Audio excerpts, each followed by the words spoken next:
Good morning to you. I'm Jeff Slakey. Happy to have in studio with me this morning the Skookum Rotary Foundation Chair, Jim Morrell. Good morning. Good morning, Jeff. We must be talking Oysterfest this week. It is that time of year. I like it. I've been monitoring the forecast, and I'll say Saturday looks rainy, but it doesn't dampen the spirits of Oysterfest. Absolutely not. It never rains on Oysterfest. You know, people love it, and they get it. Stephanie said to me, my wife Stephanie last night, says, well, I mean, oysters are in water.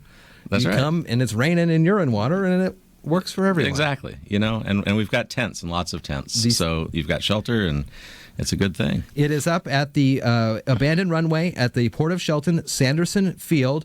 Second year for that. Last year was a great turnout, great time. It was incredible. We had nearly 15,000 people there, paid attendance last year, and we're expecting to see the same number, rain or shine, this year. So it's going to be an awesome weekend. What's new in Oysterfest this year? What are we talking about? I see we have a new goo. David Baker's the goo this year.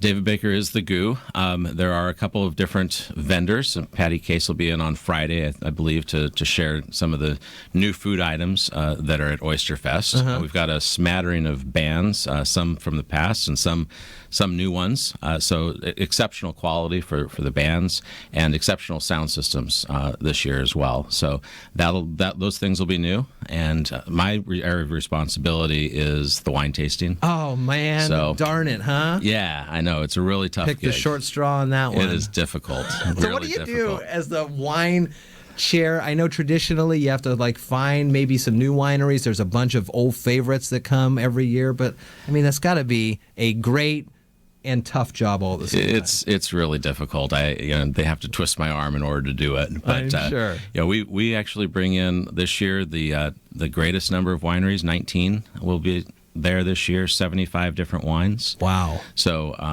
it's the Oysterfest label. This year is Horizon's Edge. Okay. So Maison de Paget and Horizon's Edge are two of our all-time popular favorites. And there's a little nuance. With the Oysterfest label, we typically have a white wine and a red wine. Yeah. We do have that this year. The red is called Barrel Select, but the white wine is a rosé, Afterglow Rosé. So okay. a little bit something new there.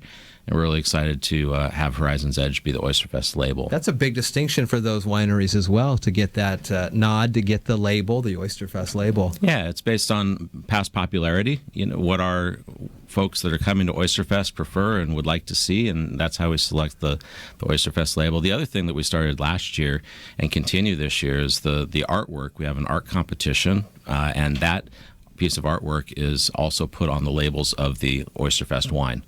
So you can take home a souvenir, save the bottle. Of course, you'll drink the wine. Sure, of course. But we also have two new wineries, McKinley Springs, which is out of Prosser, and another winery called Masquerade Wine Company. And also a first from Masquerade this year is effervescing wine. So we have a brut champagne. Mm-hmm. It's called Elephant Effervescing, and another bubbly wine as well. So, yeah. Wow, you're really expanding the horizons there. Yeah, trying some different things. Prosser, is that the furthest, or what's the furthest that you're thinking there for these wineries? And how do they know about this place? Yeah, well, some of them have been around for a long time, and others contact us throughout the year. We have from year to year. Things change, and people drop out or don't come back for one reason or another. So we ask some people on our waiting list if they would like to consider that, and of course the answer is usually yes. So we do some taste testing and vetting to make sure that it's quality stuff that we're bringing in and bring them to Oysterfest. It's got to be quite an experience. 15,000 people there, potentially all eyes on your wines. It's got to be great for them to come. Well, and also the beer garden. So, sure. That is huge, over 50, 55 beers on tap, and huge fun dancing bands. That's where the main stage is for all the bands, and just people having a blast over there in the beer garden. So it's awesome. But you bring up a good point, Jeff. There's people that are working up at the site now. They started the end of last week. And I think, one of the curious things for me, I've been doing this now, this will be my fifth year, is how much goes into Oysterfest before we actually open the gates at 10 a.m. on Saturday morning. Mm-hmm, mm-hmm. We have tents, of course, this year. electrical grid that gets installed, water that gets installed. We have people marking the areas for the RVs. We were told last week that we have more RVs registered this time than we did last year. Wow. So people coming in that way, interfacing with the State Patrol and all of the parking and the traffic congestion, security. There's just a tremendous amount that goes on behind the scenes, and especially our buildings and grounds folks. Hats off to them, and if we have a little bit of inclement weather, they'll be extremely busy over the course of the weekend. And they're all volunteers from the Skookum Rotary Club? They're all volunteers from the Skookum Rotary. Our club has about 55 members at Skookum Rotary, and we're the ones that pulled together this event. We have a tremendous amount of support, other volunteers that come in from the community. I don't know the total number of volunteers. I just know in my wine tasting venue, there's 65 different volunteer slots. Oh my gosh. For another venue, there's 65 slots. I think there's another 65 slots for the beer garden at least.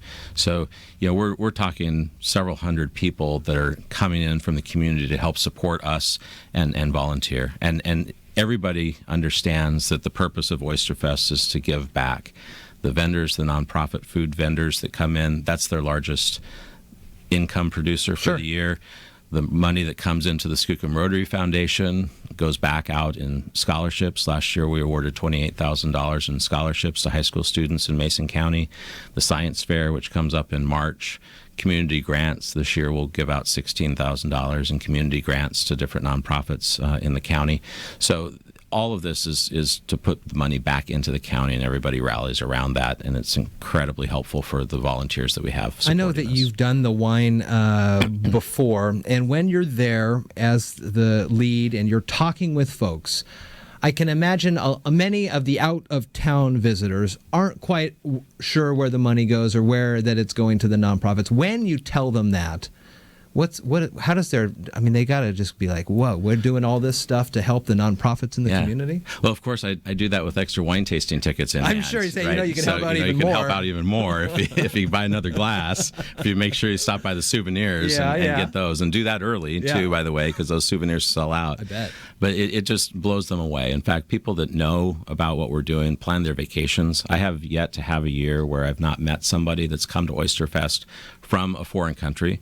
They've planned their vacation to the United States to attend Oysterfest. They know that it's one of the biggest festivals here in Washington on the West Coast, and so they want to experience and check it out. And people from last year, I think there was people also from the United States and Georgia that I ran into that were just enjoying the experience, enjoying the food, enjoying what our area has to offer with all of the seafood and the salmon Squaxin Island folks bring in.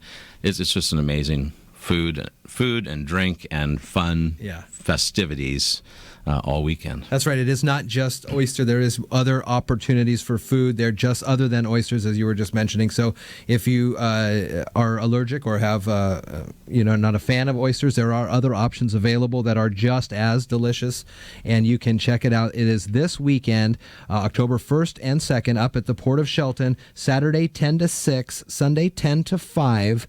And I believe last year when it was moved to the abandoned runway, where are we at here, say 22, when we moved to the abandoned runway, it kind of helped out with the parking problems around the whole Shelton area. A lot of folks came up to the Sanderson Field. You mentioned RV parking is on the rise, and for the rest of the parking is still about the same? We have a tremendous amount of parking up on site. What we do still experience a little bit because Highway 101 is just one lane each direction. At that point is some congestion, particularly on Saturday. So we try and help out that congestion by having different parking lots around the city that people can be picked up by bus. So the Civic Center is one location, the marina, the Port of Shelton Marina downtown, and also the Walmart. So buses will continuously circulate through those locations, and people can avoid some of that congestion if they take the bus.